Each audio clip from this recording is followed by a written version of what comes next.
Give it up for Josh Johnson!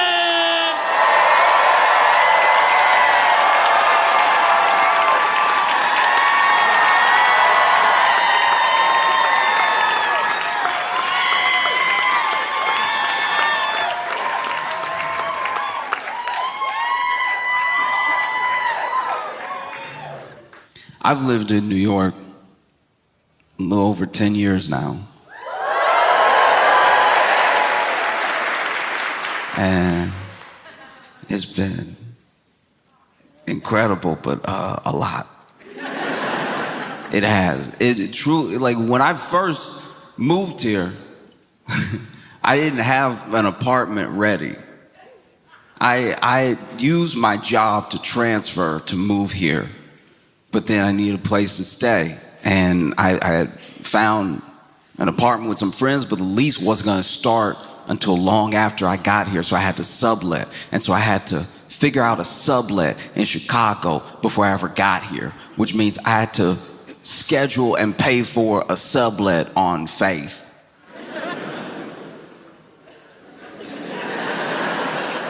I didn't get to look ahead of time, I just saw pictures.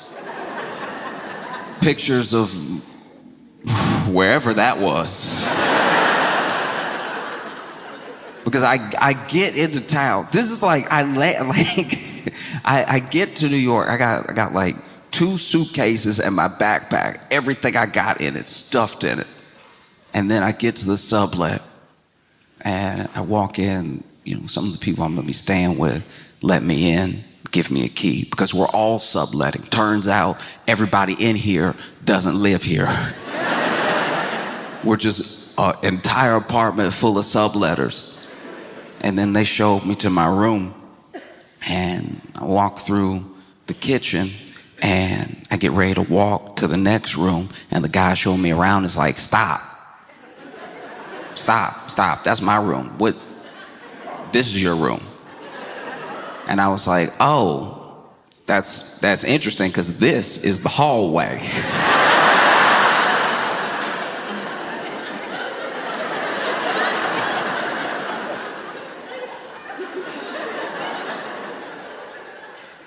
And he was like, no, it's not a hallway. No, this a railroad apartment. And I was like, sir, I'm from Louisiana. I'm from Louisiana. We have railroad houses. I understand the setup. And this is not a railroad apartment because it has quite a lot of corners. A lot of twists and turns to get to other rooms. This is not a railway apartment. This is a hallway. And then he's like, yeah, but I mean, this is the setup. Like, I'm already in this room, and then other guys in the other room, and then other guys in the other room. So that really it's you. Now I didn't know what to do. I had already paid the money, and I didn't have, because the person I paid the money to wasn't there. So then I'm like, it's either stay here or come up with a little bit of money to get like a hotel room or something. It just didn't make sense. So I was like, okay, I guess I live in the hallway. And so I set my stuff down, and they were like, oh yeah, I know that there was a bed in the picture.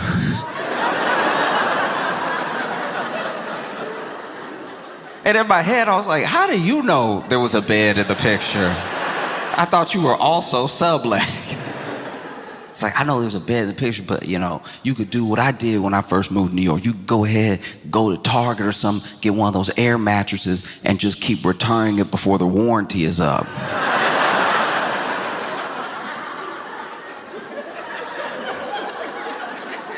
And immediately I took a step back. I was like, sir, you scam air mattresses? I don't feel safe here at all. He's like, yeah, and if you return it every 2 weeks, you can keep it brand new. I was like, oh, all right, I'll look into that. And the first night, when I moved to New York, I got here in like the afternoon, was immediately devastated by my living situation, but then went out and went to shows, went to as many shows as I could. And then it came time to come back. into my hallway. And I was standing in there for a second. I was looking around. I was like, you know what? No. You gotta draw the line somewhere. And so I went into the living room and I slept on the couch. You know, the couch is all right. And some time passed. You know, we all got along pretty well, except for one dude. There was one dude that kept eating my food and trying to blame a dog that did not exist in this apartment.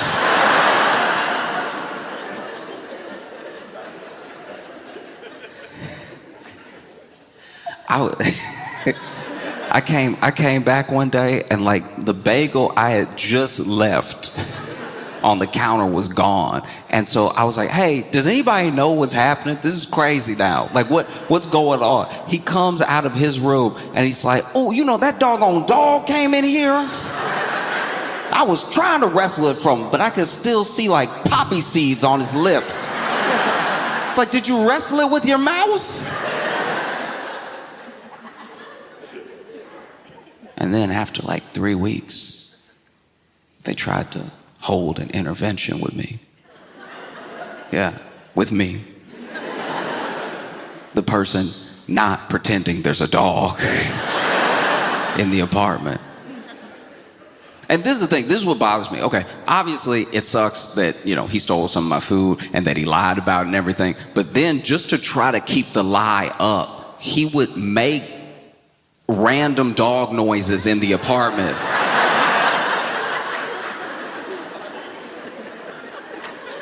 Which only gives you more explaining to do. He'd be in the apartment, in the living room, I'd be in my hallway. I'd hear him. And then obviously I come into the living room to see what type of dog keeps eating my bagels. And it would just be him. Sitting there like, he just ran out. No, they sat me down to have an intervention with me. And they were like, you've been making everybody uncomfortable. Because you've been sleeping on the couch this entire time. And the couch is really more of a communal space. I was like, oh, I'm sorry, y'all. I'm so sorry. I didn't realize. Ooh, I see where you're coming from. Because you know it's also a communal space?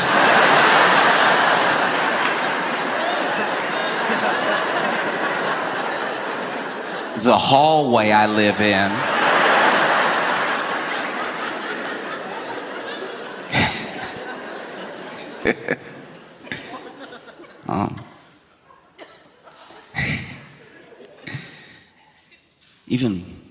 Even being here for things like the snow, you know. Like I'm from Louisiana, so snow is still majestic to me. Whenever it really snows heavy, I'm like, wow, look at it coming down all slow. I still do that thing where I try like trace snowflakes all the way down, make yourself real dizzy. No, snow is incredible. Except for here. Don't get me wrong, it could be beautiful. If it's gonna be like a real blanket of snow and it's gonna stick, then yes, everything's covered in white, it's gorgeous.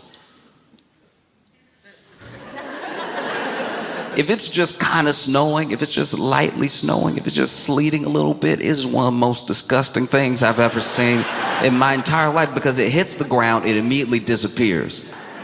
It goes into some sort of camouflage mode that's just made for slipping. It'll cake up a little bit, but then it gets all black and gray and brown, and then it starts like getting holes in it. Looks like a monster that's coming to eat you.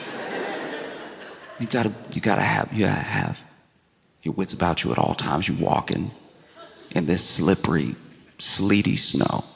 Because if you fall, you have fallen into wet New York.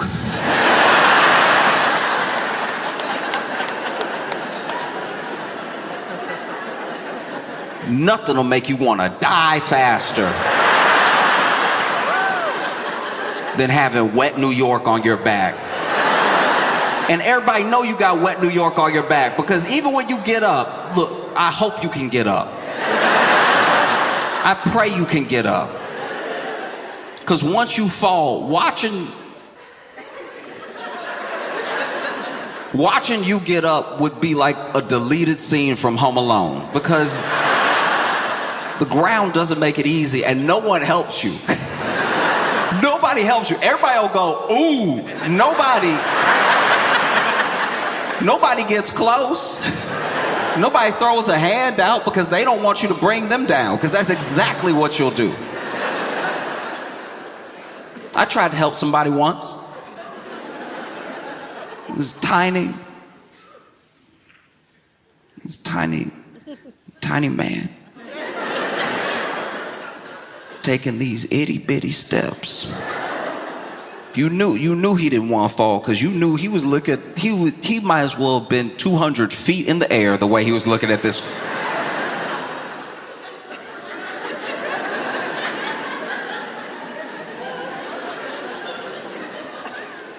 He was taking weird turns for no reason. He was like, avoid that. No. He was taking rights and lefts like he was driving. And then this man took one step. Just took this one step. And as soon as he put his foot down, he was like, oh.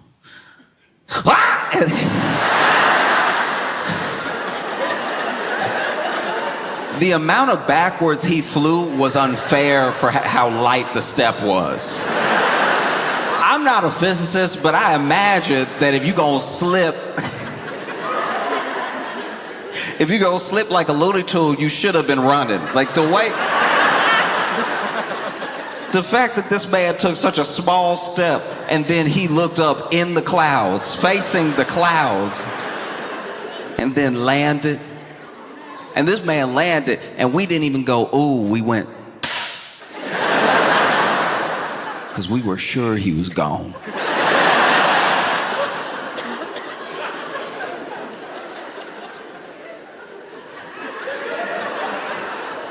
That fall was up there when, like, somebody in their 90s take a nap.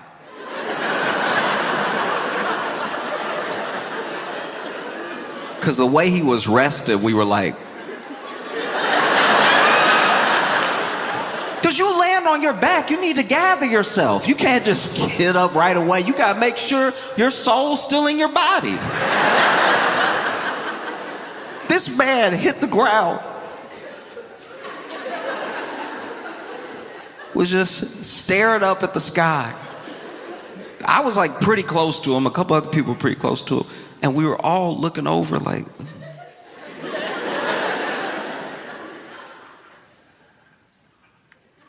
we thought, no one said anything, but I could tell for like 6 seconds, we all thought he passed with his eyes open. Because he was over here looking.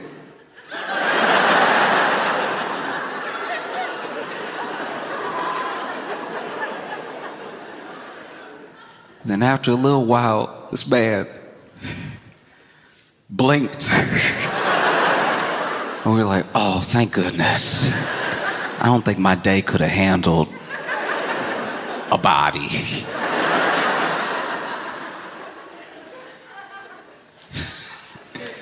And so then I go to help him up. I'm like, ooh, sir, are you all right? Are you okay? And he didn't say anything, he just kept blinking. Then finally, he like saw my hand, he stuck his hand up. And I don't even really feel like I had time. I didn't really have time to grab his hand. I feel like as soon as our fingertips touched, he was like, ha!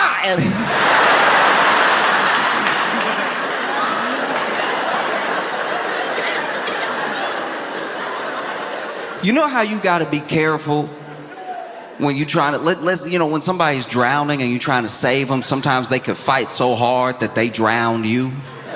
They over here pushing you down, trying to stay above the water and everything. As soon as I touched this man's hand, he pulled me down in a way that wasn't pragmatic at all. Like, I didn't have my bearings, I didn't have my knees bent, ready to lift him up or anything. He just pulled as hard as he could, and for as little as he was very strong. He was very strong, and admittedly, I'm pretty light. And so as soon as he pulled me, I could feel the whole thing happen. I could feel my hand. I was like, "Sir, are you all right?" And stuck my hand out. And I swear it happened in slow motion. I swear.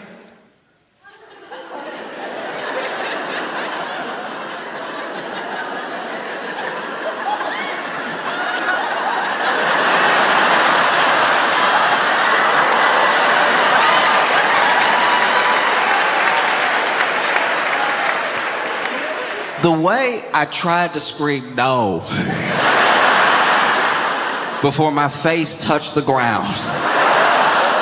Face first. This man pulled me so hard, I hit the ground like I fell out of the sky.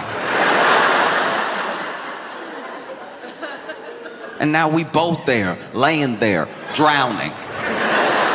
Everybody saw what happened to me. Everybody else backed up. Everybody was like, "Ooh, ooh, ooh, ooh, ooh."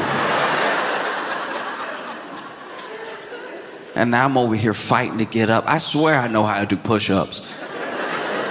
But there's something about how slippery the ground is in New York, where even when you think you're doing a perfect push-up, you end up just whoop, whoop, whoop.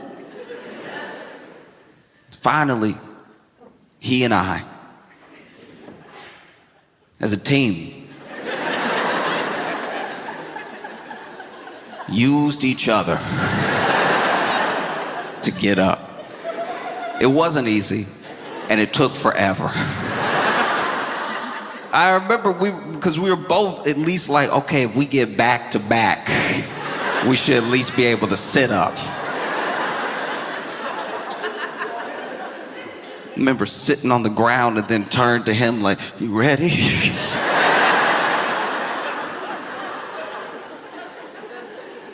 We finally make it back to our feet. Nobody helped us. And we were covered in wet New York.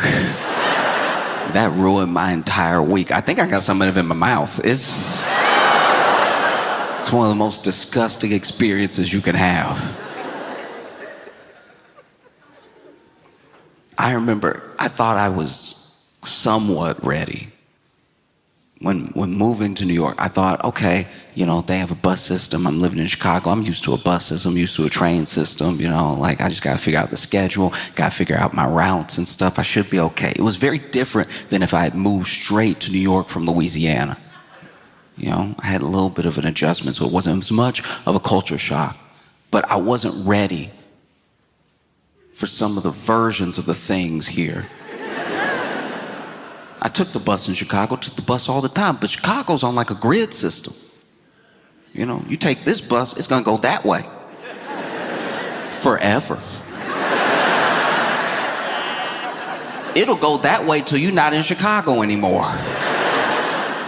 You take the bus here. To be fair, it's different in the city. Sometimes in the city, it's pretty straightforward. It's just like here to over here, and it's gonna be miles long or whatever. But taking the bus in Brooklyn, that's the most like carpooling I've ever felt on public transportation. There was a couple buses I would take when I first moved here, when I was like getting my bearings and everything, and I got to know some of the people. On my bus rides, I got to know some of the bus drivers. I remember one who was training, and I could tell he was training because this wasn't the bus route.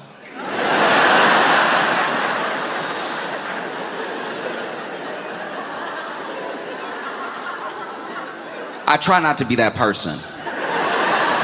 I really, genuinely, I try not to be a know-it-all because, look, I don't know everything. And there are plenty of times where I think I know something and then I end up looking stupid. But I do go home every day. One thing I do every day is go home. And so I'm used to the general look of on the way home.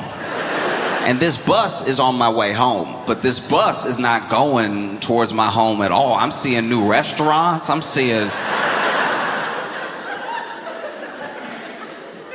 I'm looking out the window and something is wrong. None of the familiar checkpoints, none of them. Also, people keep pulling and he not stopping.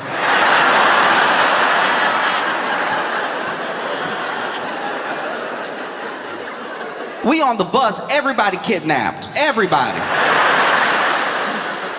I'm looking out the window, I'm not seeing anything I'm used to seeing. I'm like, either gentrification is moving at lightning speed,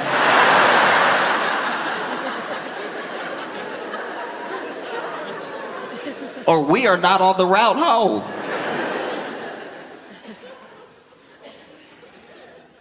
And finally, somebody said something. Somebody said something. Somebody was like,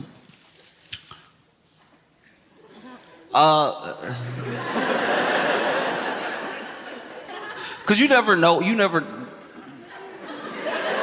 want to be respectful, but you don't even know what to say. You don't even know what to go, Mr. Bus Driver?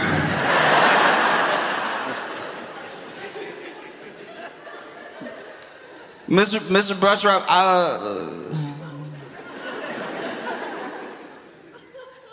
I don't think we on the way home.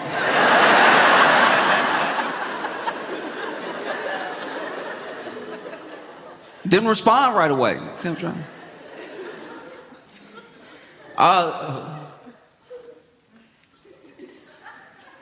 Mr. Bus,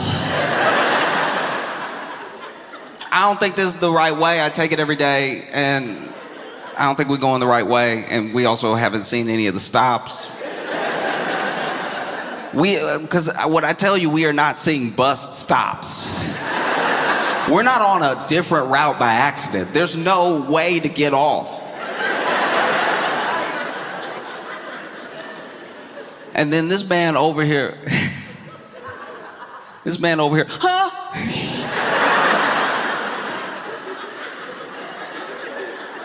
And I'll tell you one thing that genuinely makes me very angry. It actually really bothers me, is when somebody thinks that the only thing to do when they don't know what to do, the thing that shows strength, the manliest thing to do is just double down. That you could convince me against reality. Like, there's something manly about pretending not to be wrong even when you're wrong. You know? And I'm sitting here on the bus, and this man is over here, huh? You could hear from the panic in his voice, he knew.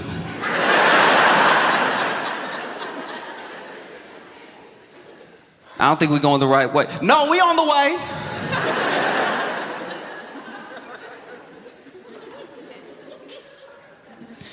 Well, just in case, maybe you'll let one of us put you back on the right way with some Google Maps. Imagine standing at the front of the bus. No, you're gonna want to take a left here.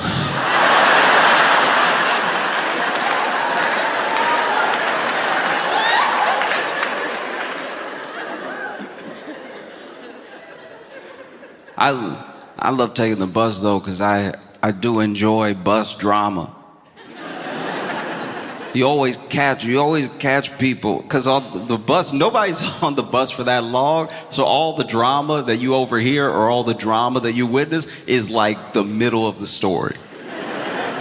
It's always like a small little pocket. I was taking the same bus for months and got to know one of the bus drivers, and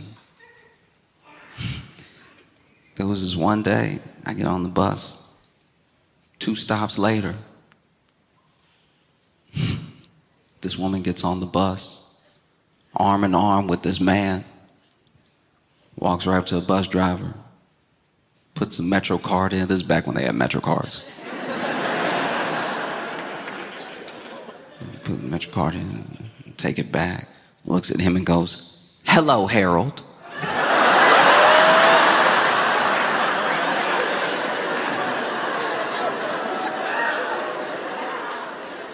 I couldn't pull my AirPods out fast enough.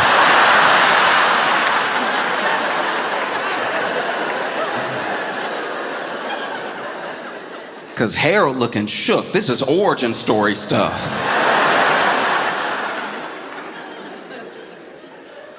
"Hello, Harold. How you doing?" "I'm good." Saying, "I want you to meet my new man."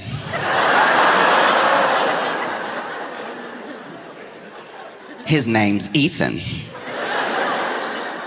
And Ethan's standing there like he didn't know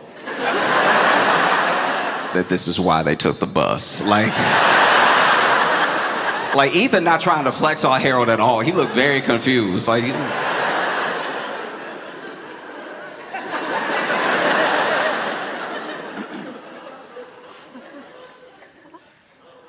and then she takes a little turn, start walking down towards the seats. It's like, right after she says, "This is my new man, Ethan," she's like,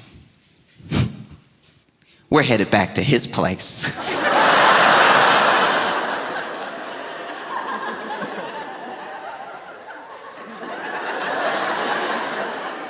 Look. Listen to me. I understand that, like, as men, we haven't been great, throughout history and stuff. But it is diabolical. It is clear and present evil to make your ex-boyfriend drive you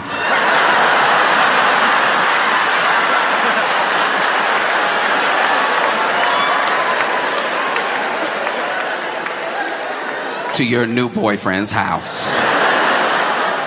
That's crazy. It all happened so fast. She got on the bus. "Hello, Harold. This is Ethan. We're going back to his place. He's an engineer."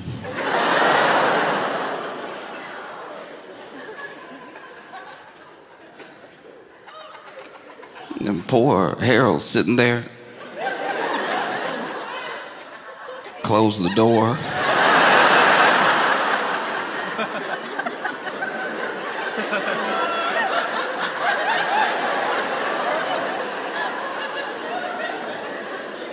And you could tell he needed a second. He didn't hit the gas right away.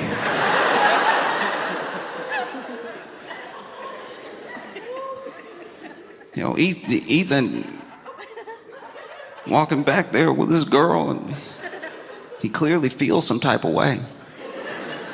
Harold couldn't just let that go unanswered. No, he's about to drive them for his job back to Ethan's place. And he'd know where it was because they hit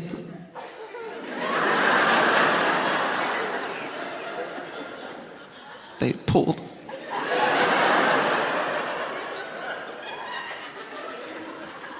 Harold's sitting there and he rubbed his forehead real quick, and then he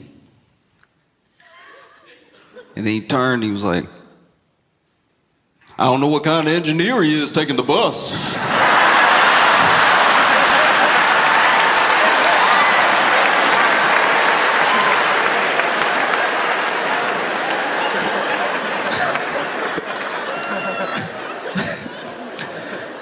Ethan was standing there like, "What did I do? I didn't."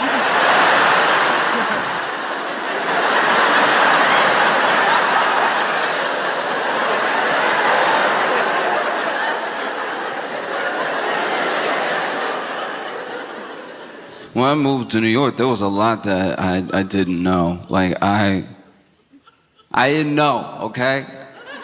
I had no idea that when you went to the bodega,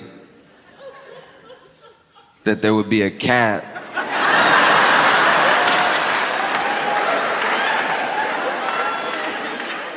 The first time I went to a bodega and I saw the cat, it was just me, I'm just being honest with you. I walked in, I was like, okay, unprofessional.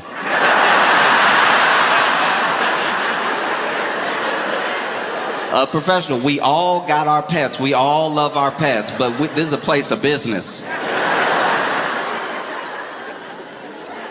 People don't just bring their cat to the office. Had no idea that the bodega cat was there for a reason.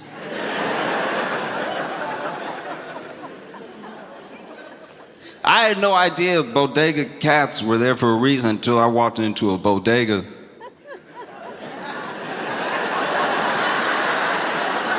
That didn't have a cat.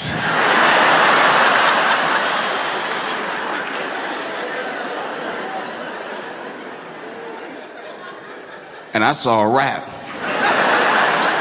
And I didn't just see a rat.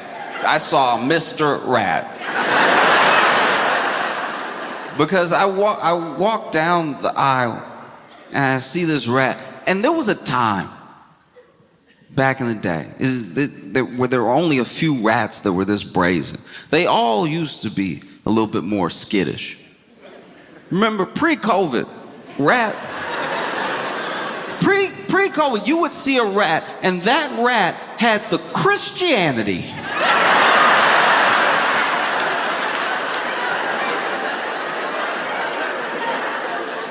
to run when it saw you see it. There used to be only a few brave rats, and now post-COVID, they're all pretty laid back. This was years ago when I moved here, but I saw this rat, and living in Chicago, even living in Louisiana, you expect when you see a mouse or a rat and you make your presence known, they're like, oh, gotta get out of here. No. I walked out, I see this rat sees me.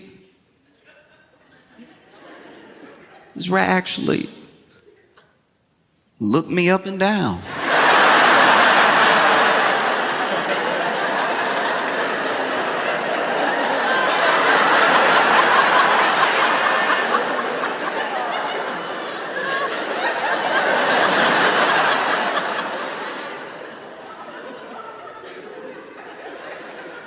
And that's why I was like, oh, the cat. I see. I get it now. No, because you would see these bodega cats, not necessarily friendly, not always down for a little pet or anything. And they'll be perched up too. They always find somewhere that's comfortable for them. It doesn't matter where it is. It'll be on the snacks. It'll be on the saltines you need, but that's where they'll be perched up somewhere.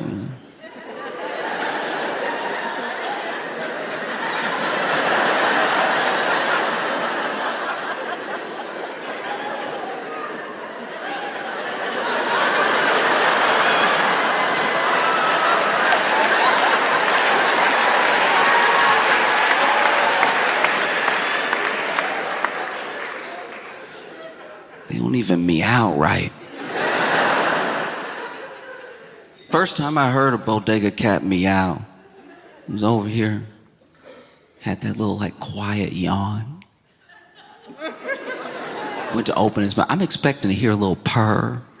Something sweet, you know? So, you know what I mean? Something subtle. You know?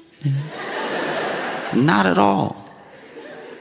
This bodega cat was over here. Ugh.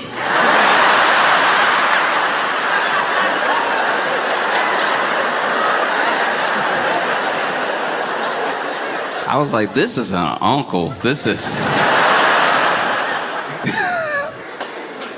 this is crazy.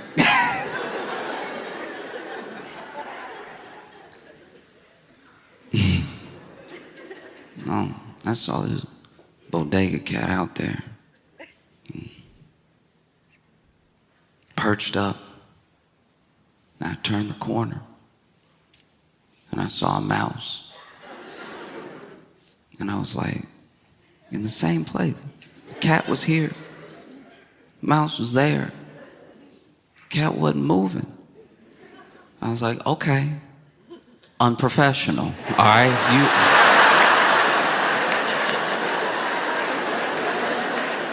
you supposed to be at work right now. This...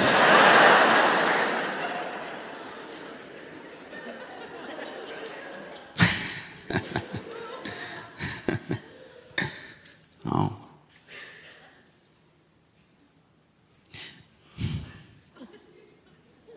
Like, I get that they're there to serve a purpose, you know. The cat takes care of the rat. But then, different time, I was in bodega. We saw this cat perched up, getting real comfortable. Didn't see a rat in sight. I was like, okay, he's been busy. Doing his job. I'm getting my bagel. And then I hear this cat.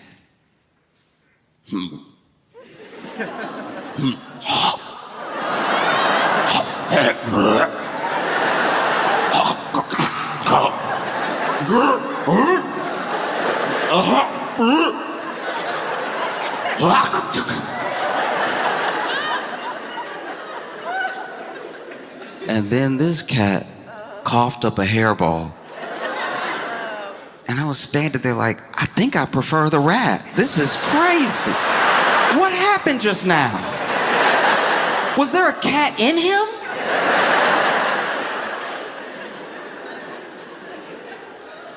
You know, sometimes one thing is a means to an end, but it's not the best thing either. It can still be pretty bad. Like when Trump grabbed Maduro, right?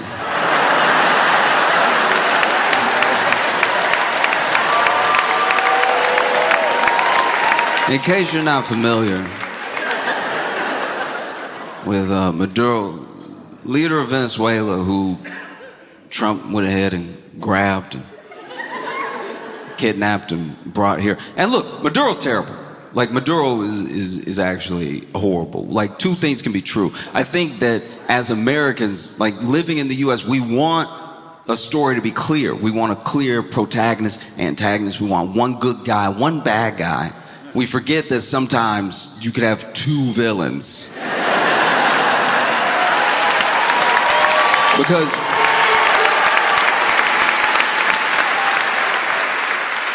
just because Maduro was bad doesn't mean you can't look at the way Trump would have grabbed him and go, ooh, not like that, That doesn't mean you want Maduro back in, but it's also, what is this? What have you done now? You know, Trump grabbed Maduro, and then he got that man in that federal detention center. He got him in the same federal detention center.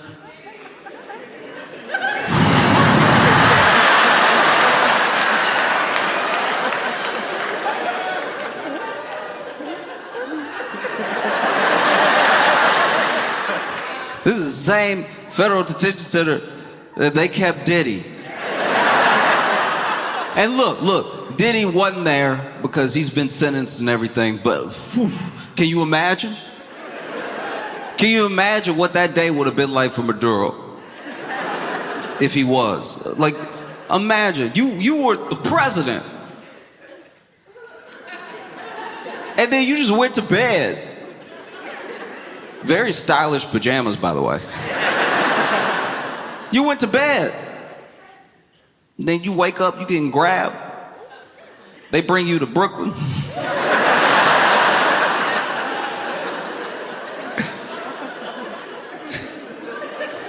They bring you to Brooklyn, and imagine, I know it didn't happen this way, but pretend with me for a second. You get into this federal detention center and you see Diddy.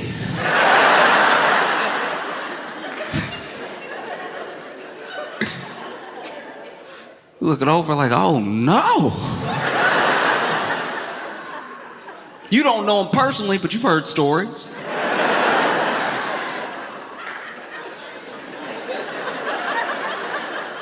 And now you sitting there in like gin pop or whatever. Maybe you just trying to have lunch.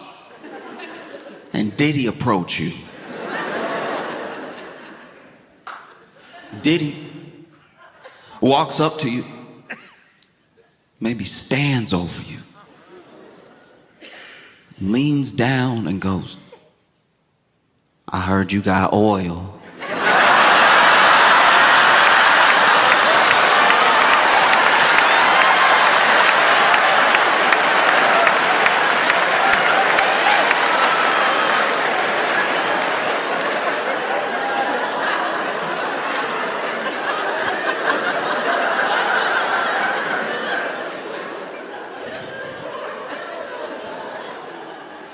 And now you gotta disappoint them.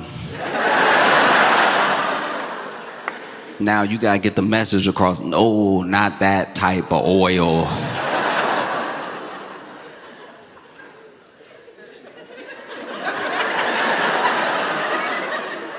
And Diddy says some heinous Diddy type stuff. He says something like, well, slippery, slippery.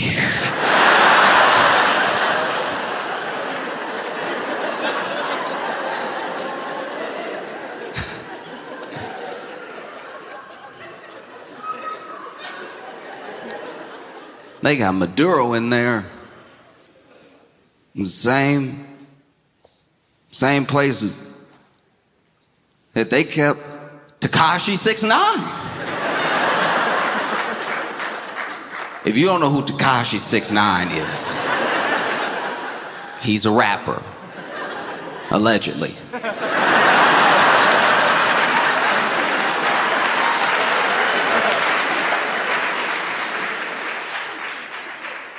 And he's known for his tattoos, more tattoos than body.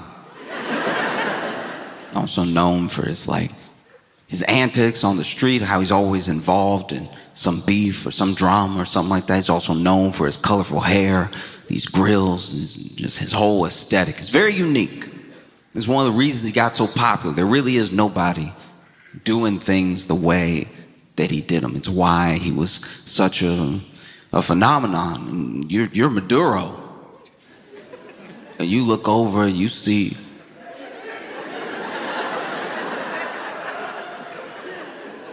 Tekashi 6ix9ine. You turn to somebody and you ask,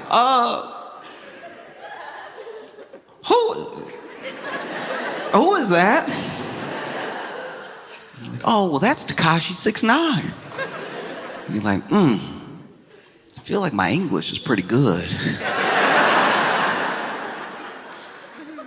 But I didn't understand anything you just said. You just said a word I've never heard with some numbers. Is he a robot? What happened to the other 68?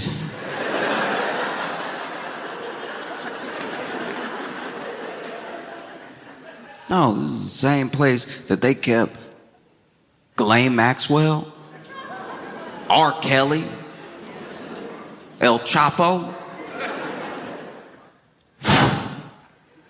This is like a real-life Arkham Asylum.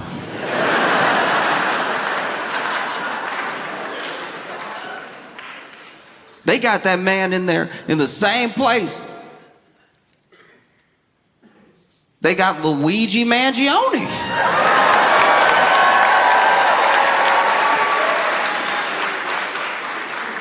Whew. Wow.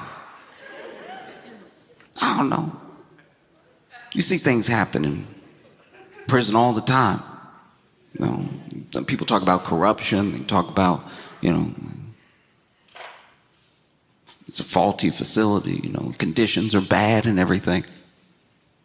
And there's a lot of corruption in the prison system. And as long as there's corruption, maybe just leave Luigi alone with a 3D printer.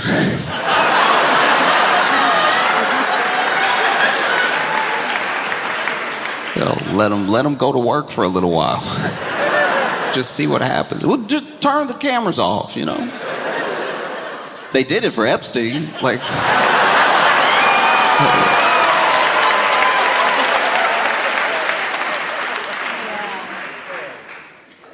But yeah, Trump went and grabbed Maduro. And if you don't know, because I don't expect everybody to know, I feel like we in the U.S. are not always up on current events in other places, their systems of government and their leaders and everything. But Maduro, terrible. I can't stress this enough. This dude was willing to let 80% of his nation fall into poverty. A country that was rich in natural resources, but he was willing through corruption to let inflation get out of control. He wanted to seize and consolidate all of his power. He did everything to quell protest, and he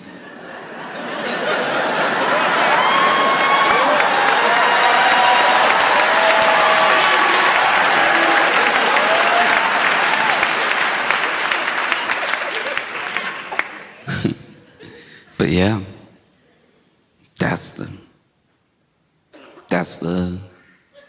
dude that got him.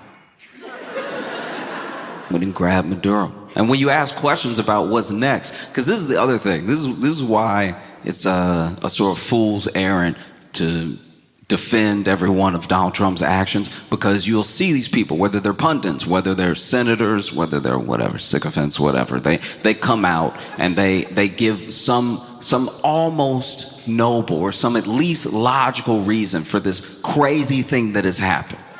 They'll talk about what type of leader Maduro was, or how the people of Venezuela are living in this poverty. They'll give all these reasons why they went and grabbed him. But then Trump, unprovoked, will make a statement that undercuts everything that they said. They'll talk about bringing wealth back to the country, how this is the best possible thing for the United States and Venezuela, and that the president has the interests of the Venezuelan citizens and the U.S. citizens at heart completely. And then Trump will come out and be like, it was oil. I really just want that oil.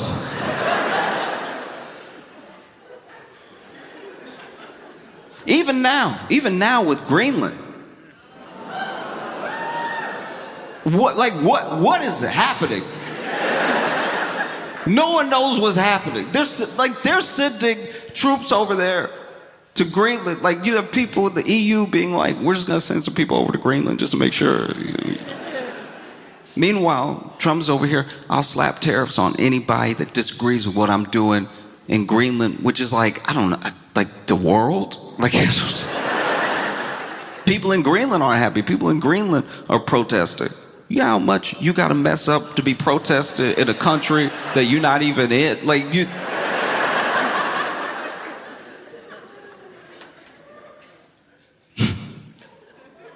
It's insane. And no one really knows what the plan is. And no one knows what his plan is.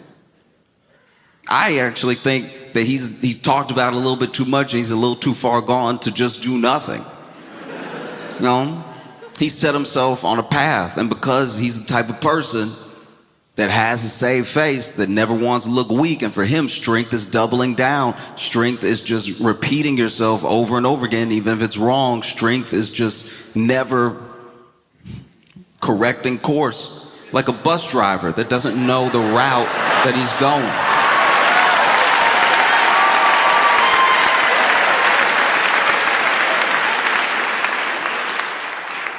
Oh, it's infuriating. It's infuriating because we're on the bus.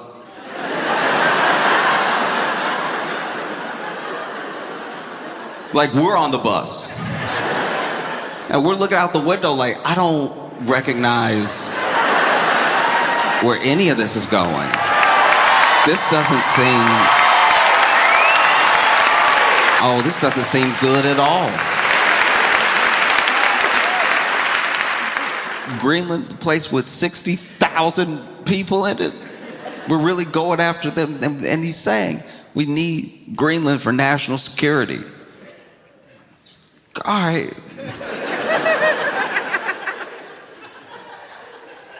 What about the national security of Greenland? Do you know what I mean? It's something that he said his first term.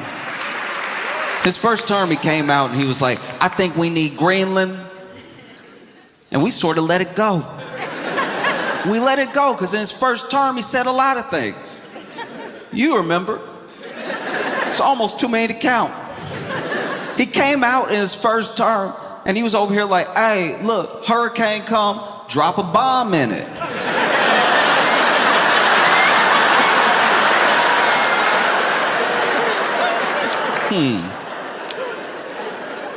They don't know me. I'm DJT, all right?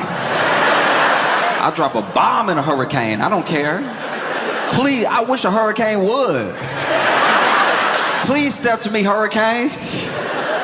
Remember he had that chart.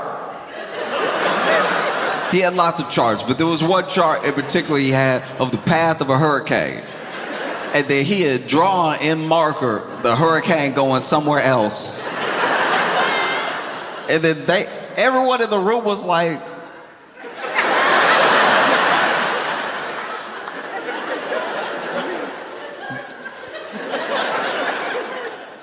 does he think he can control the hurricane with the marker?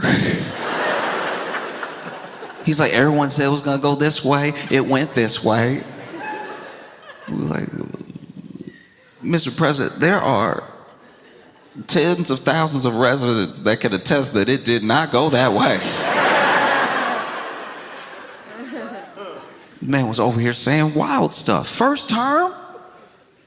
Look, maybe we could address COVID by...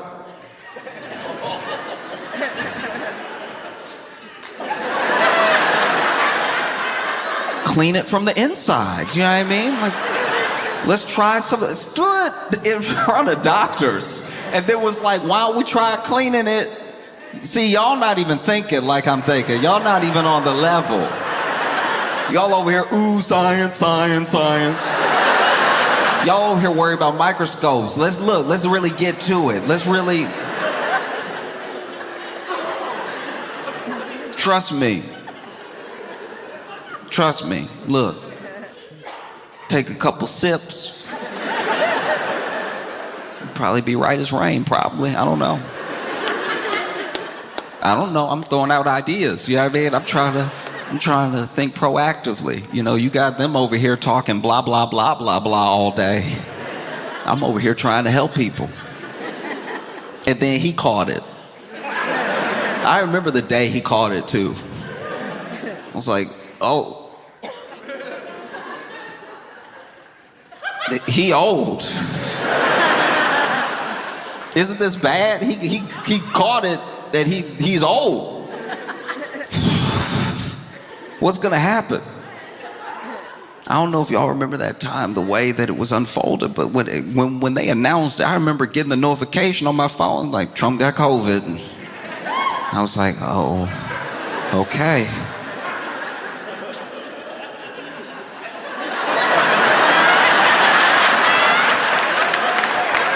Okay. This is the time to listen to the science, Mr. President. I don't know if you're gonna live by your word, but the bleach right there.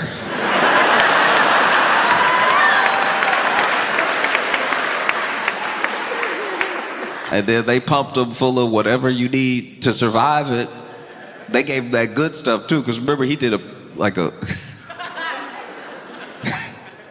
he did a walkout that night. Walked out, still on a balcony over here.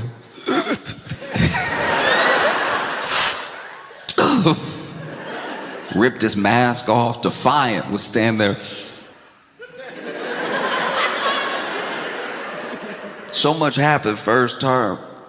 He looked at the sun.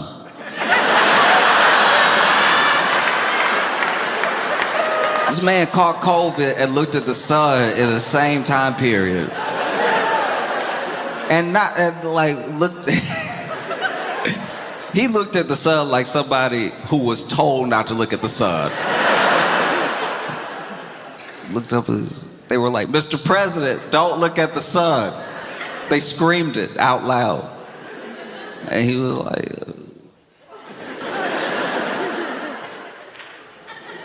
tell him. No, so many wild things were said that first term. Non-stop. Felt like every day something was said. So yeah, of course, you miss "Let's Take Greenland." That's like 3 p.m. on a random Wednesday. That doesn't stick out to you at all. I'm an adult now, and I'm one of the first generations of adults that got participation trophies. Like when we were kids, we were that first generation of like give everybody a trophy, build their confidence. But we were also the first generation that got attacked for getting participation trophies. But I didn't give myself the trophy. Do you know what I mean? Like I didn't say I need a trophy. You wouldn't believe how disappointed I was when I found out there was a trophy store.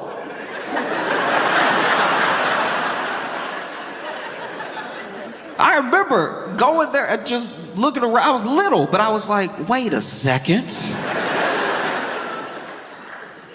You can just get to say whatever you want. You don't even have to be good at, wow. You can just buy achievements. It doesn't seem right. You know? And I look at it this way.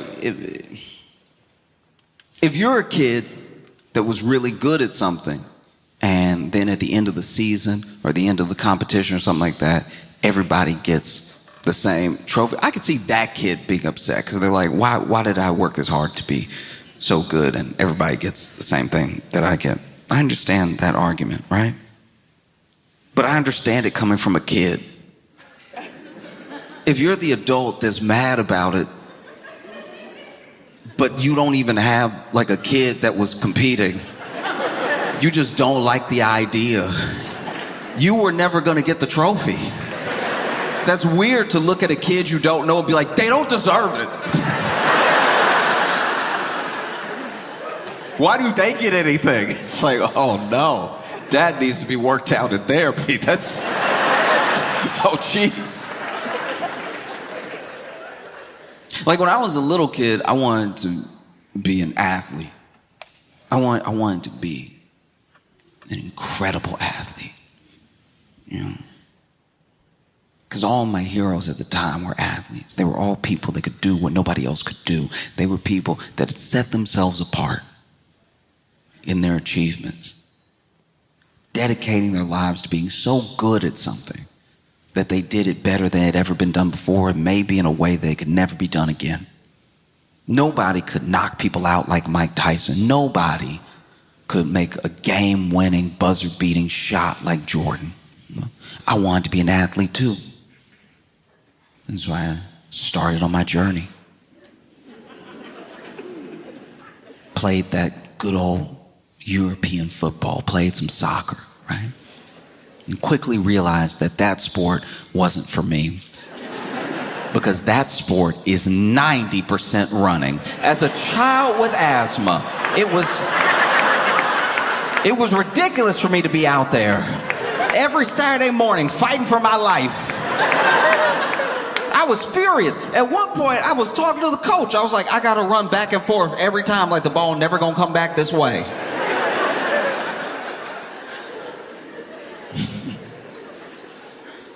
And I was on this team. Now, the team that I was on they did this back in the day. This was huge in, 80s, 90s, 70s, stuff like that, but I don't know how much they do it now. Basically, if there's no team at like the elementary school or something like that, the community will band together and start like a little league, and they'll get different local businesses, like get like a laundromat to pay them some money for some uniforms, and then that's your name to advertise for them. Y'all become the Bubbles or whatever.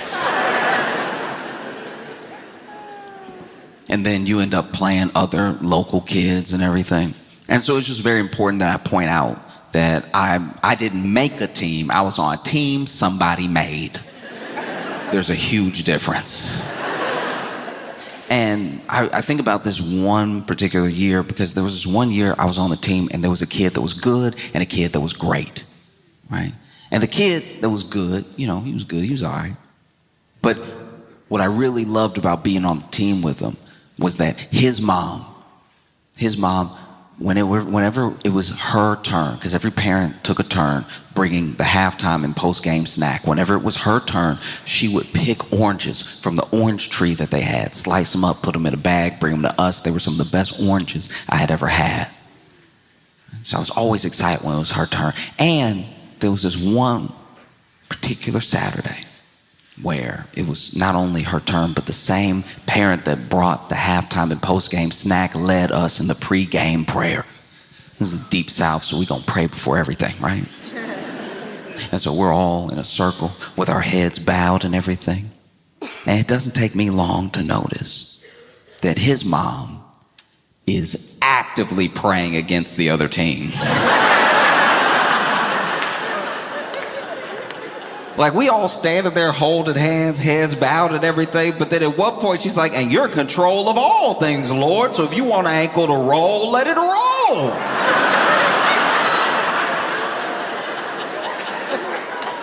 I kept my head bowed, but at one point I was like, does anybody else hear this? Please?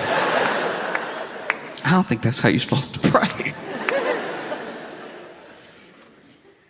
And there was one time the adults were talking, so I just, kept to myself. I didn't say anything, but I overheard her being like, oh, I hope he sticks with it. I think he's good enough to get a full ride scholarship. And in my head, I was like, ooh, we're 8. He barely better than me, and I'm not good. So you better start saving. Because it's very hard for an 8-year-old to show like any sort of like athletic prowess, especially in a game like soccer. Because the kids that score goals, all they really have is a basic sense of distance management. Like they know to kick the ball far enough that they haven't kicked it all the way away from them, but they're also not dribbling all slow. They keep it at a good distance. And then, especially if they're running, they're going towards a goalie who's also 8. They're going towards a goalie who's also 8 years old, and somehow, no matter how much practice he is involved in, is not prepared for this. And so then they kick the ball to the left, the goalie jumps to the right out of panic. And so he scored the goal. It's not impressive, but he scored. There was a kid on our team that was good, but then there was a kid on our team that was great. Truly great. Like I had never seen anything like it. This kid could pull the ball back, kick it up in the air, jump in the air, kick it in the goal at an angle, come up grass stained, goal! He was on our team, and sometimes I'd still be upset. One time he did that exact move, and I was like, y'all must be practicing him extra because I didn't see any of those drills last week.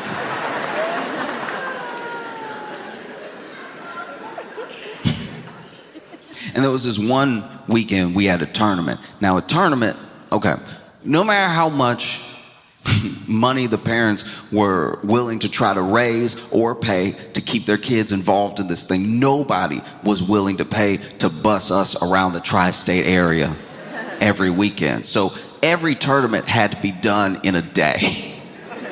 And so if you won, you had to keep playing games until the end of the tournament. So if you won, you just kept playing in the hot Louisiana sun. Winning was a punishment. And there was this one Saturday. We got a kid that's good and a kid that's great, so we've been winning. This is our third game. And the kid who is great has scored 4 goals before the half. That's a lot. All by himself, 4-0. They haven't scored on us at all. And it's not because our defenders were good. Our defenders were trash. I was one of them. And this kid is scoring all the goals, but it's not because he's being a ball hawk. It's just anytime we get the ball, we pass it to him. I wasn't trying to be a hero, mainly because my coach said, don't try to be a hero. In fact, when the ball came to me, I was like, you know what to do with that?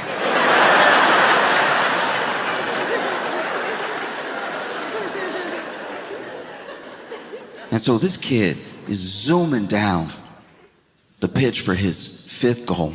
And the defenders on the other team are devastated. The goalie is embarrassed. And as he's coming towards him, one of the defenders sees him coming and just steps out of the way.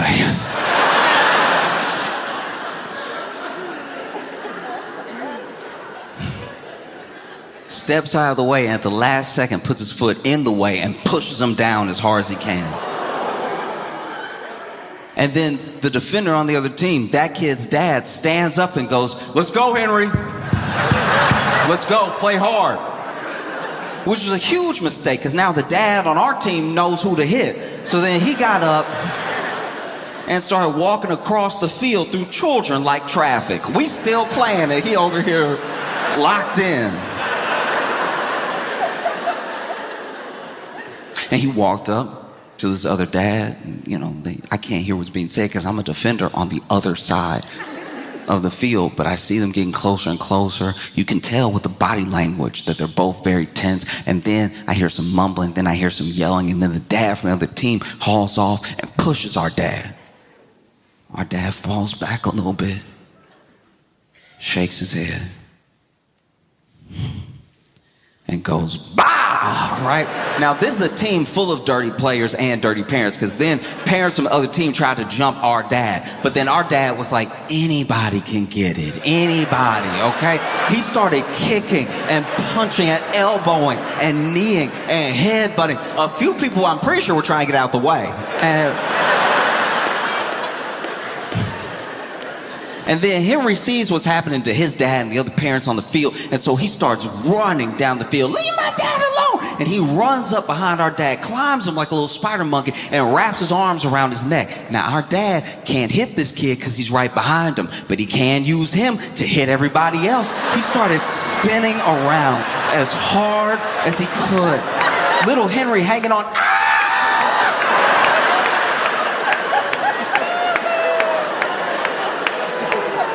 Grown men were catching cleats in the face. And I was just standing there like, that's the most athletic man in the world. That's who I want to be when I grow up.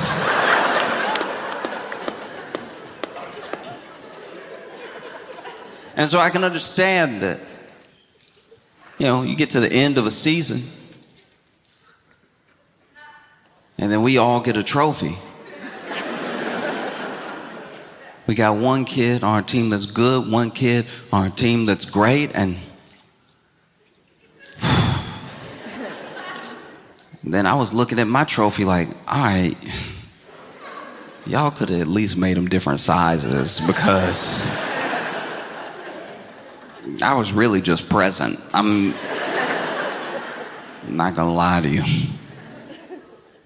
You think about that now as an adult, and there are some parts of the concept of a participation trophy that are wild to me, if I'm being honest. Like, who would have thought that the Nobel Peace Prize would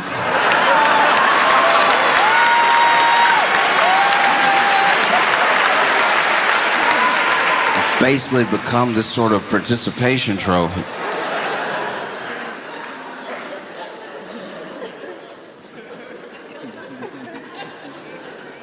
You see this woman handing over her peace prize to Trump.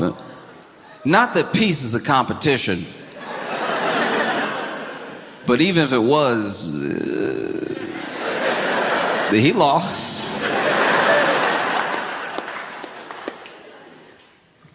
Oh, it's so crazy. Why? I don't know why he cares about it so much. Obama did get it, didn't he?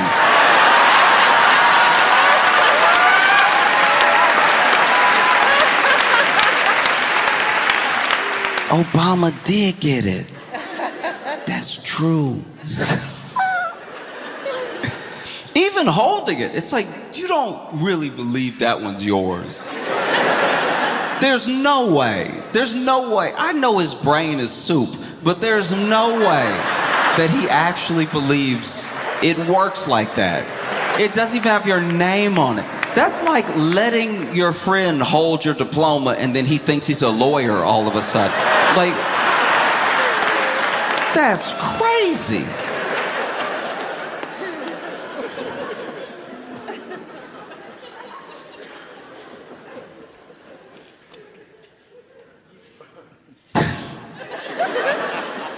Not a man of peace at all. You know?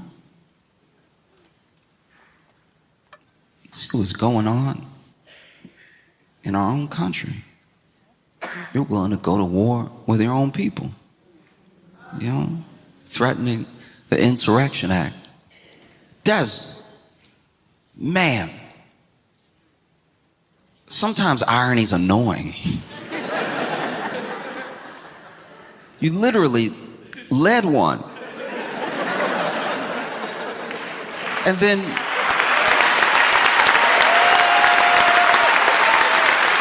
like, I can't stress this enough. Trump threatening the Insurrection Act for a protest in Minneapolis off of the actions of an ICE agent who also didn't need to be there, because remember, they're looking for Bond villain level daycare Somali swindlers who have somehow sucked up all the money in the world and brought it to Minneapolis. Like, this goose chase you already created is why this thing happened that the people are protesting about, that most of the people in the country literally agree with the protesters, and you're willing to send in the military for the insurrection that you invoking the Insurrection Act is like, it's like Diddy being like, pervert. Like that.